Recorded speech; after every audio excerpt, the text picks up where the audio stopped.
رشتوں میں محبت کیسے پیدا کریں؟ ایک دوسرے کو سلام کریں، ان سے ملاقات کرنے جائیں، ان کے پاس بیٹھنے اٹھنے کا معمول بنائیں، ان سے بات چیت کریں، ان کے ساتھ لطف و مہربانی سے پیش آئیں، ایک دوسرے کو ہدیہ اور تحفہ دیا کریں، اگر وہ دعوت دیں تو قبول کریں، اگر وہ مہمان بن کر آئیں تو ان کی ضیافت کریں، انہیں اپنی دعاؤں میں یاد رکھیں، بڑے ہوں تو ان کی عزت کریں، چھوٹے ہوں تو ان پر شفقت کریں، ان کی خوشی اور غم میں شریک ہوں، اگر ان کو کسی بات میں اعانت درکار ہو تو اس کام میں ان کی مدد کریں، ایک دوسرے کے خیر خواہ بنیں، اگر وہ نصیحت طلب کریں تو انہیں نصیحت کریں، ایک دوسرے سے مشورہ کریں، ایک دوسرے کی غیبت نہ کریں، ایک دوسرے پر طعن نہ کریں، پیٹھ پیچھے برائیاں نہ کریں،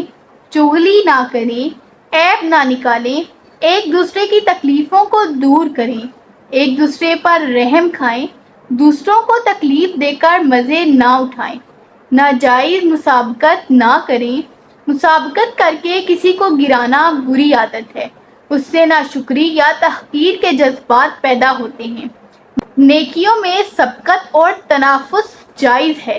جبکہ اس کی آڑ میں تکبر، ریاکاری اور تحقیر کار فرما نہ ہوں،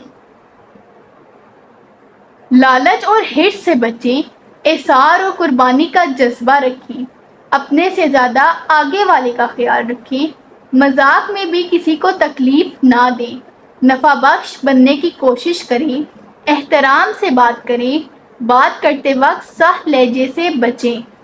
غائبانہ اچھا ذکر کریں، غصے کو کنٹرول میں رکھیں، انتقام لینے کی عادت سے بچیں، کسی کو حقیر نہ سمجھیں، اللہ کے بعد ایک دوسرے کا بھی شکر ادا کریں،